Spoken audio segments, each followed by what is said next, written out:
Now at 11, more developments in the United States takeover of Venezuela, where the country's president is now and why this situation is stirring up global questions. And it's a cold night out there. In fact, we're now down to some low 20s, but we've got much warmer air on the way next week. We're going to let you know how warm we may actually get. And a tragic ending to the search for a missing 16-year-old boy with autism, where police recovered his body and the information we're learning about his disappearance. Live from Indy, you're watching 13 News.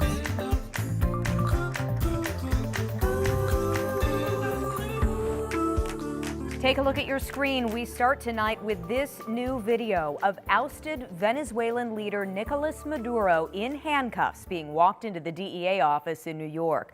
Maduro processed and fingerprinted tonight, now preparing to face criminal charges here in the U.S.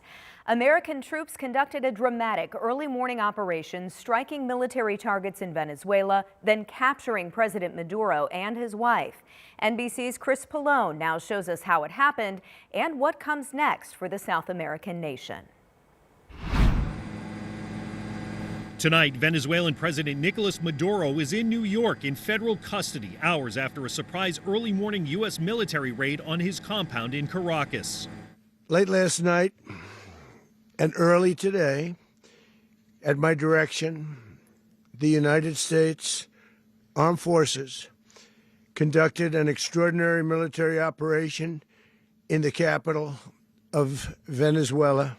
The Pentagon says President Trump gave the order to arrest Maduro just before 11 Friday night. Troops from 20 military bases and 150 U.S. aircraft took part in the mission, which saw an elite strike force arrive at Maduro's compound around 1 this morning.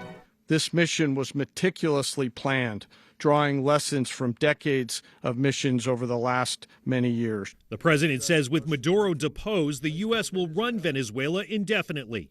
We're going to run the country until such time as we can do a safe, proper, and judicious transition. Venezuela has the world's largest oil reserves. We're going to be taking out a tremendous amount of wealth out of the ground, and that wealth is going to the people of Venezuela and people from outside of Venezuela that used to be in Venezuela. And it goes also to the United States of America in the form of reimbursement for the damages caused us by that country. Venezuelans around the world taking to the streets to celebrate the end of Maduro's reign. Everybody's just happy because everybody has been waiting for democracy and change in Venezuela. But on Capitol Hill, congressional Democrats and some Republicans are demanding answers from the Trump administration about why they were kept in the dark. Many calling the military mission illegal. Now they're saying they were going to occupy a foreign country, we're going to run it from the United States, and that we're going to steal their oil. In what world did this administration get any of that permission ever for them to do that? Secretary of State Marco Rubio said briefing Congress before the attack would have jeopardized the mission to get Maduro. Chris Pallone, NBC News. Maduro and his wife are expected to make their first court appearances as early as Monday. Now, the military operation today did cause a spike in flight delays and cancellations, especially around the Caribbean and Latin America. Those have since started to lift, although airports in Miami and Mexico are still facing delays tonight.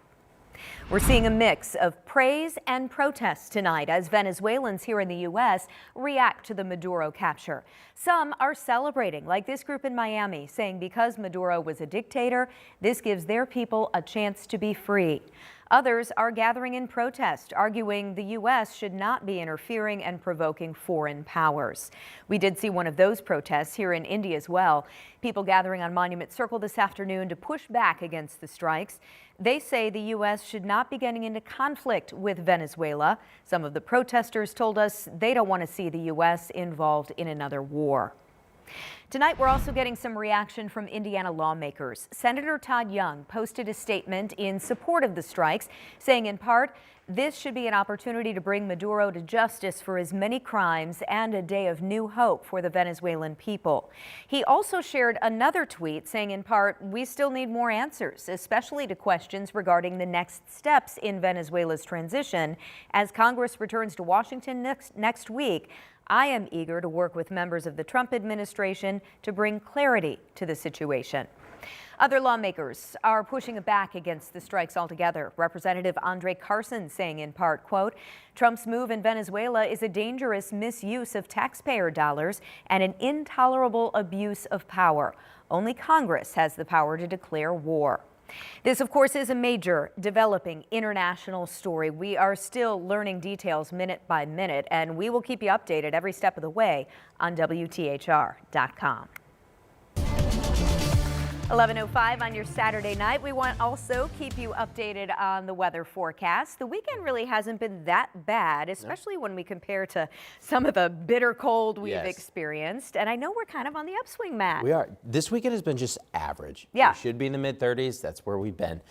January is our snowiest and cloudiest month on average. Okay. So to have a weekend like this, Hey, take a break. No snow. No snow. We're all right. But yes, a lot warmer air is on the way. You're going to notice a huge difference this coming week. There's a good chance that we're in the 50s for multiple days and maybe even a day at 60 degrees. We'll have to see.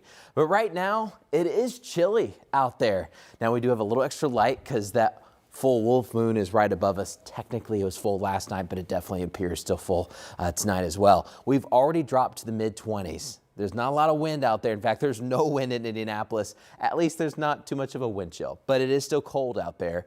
We had clouds this morning, and then we removed those clouds this evening. Some of us had a beautiful sunset, but now we don't have that cloud blanket anymore, so temperatures will get colder tonight. But you're looking live across central Indiana. You can see those clouds have been pushing on out even there towards the south end of Eagle Creek. A lot of chilly air across the Great Lakes, not just us, but coming up, we're going to let you know about how much things are going to warm up. Yeah, we're chilly right now with that 25-degree temperature in Indy, but we're talking about doubling that temperature and maybe even a little bit more as we head into next week. Jenny?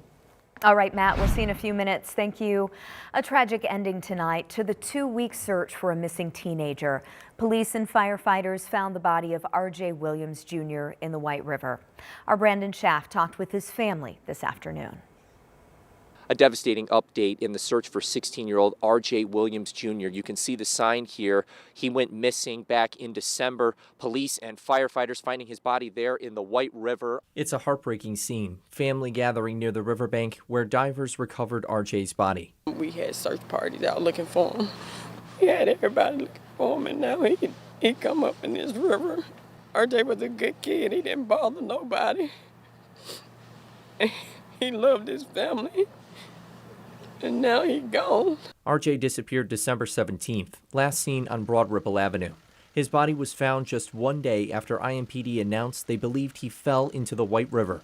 The Marion County Coroner's Office will confirm the identity. Police say surveillance video showed R.J. leaving a nearby McDonald's, walking past businesses, and heading toward White River. Social media gave them even more details, clues he could be in danger. His last message he sent was he was walking on the ice, and he actually took a picture of himself out on the ice. So that's why we have focused more and more on the water. Police and DNR used sonar during their searches. Drones and divers found him Saturday afternoon. We come together in prayer.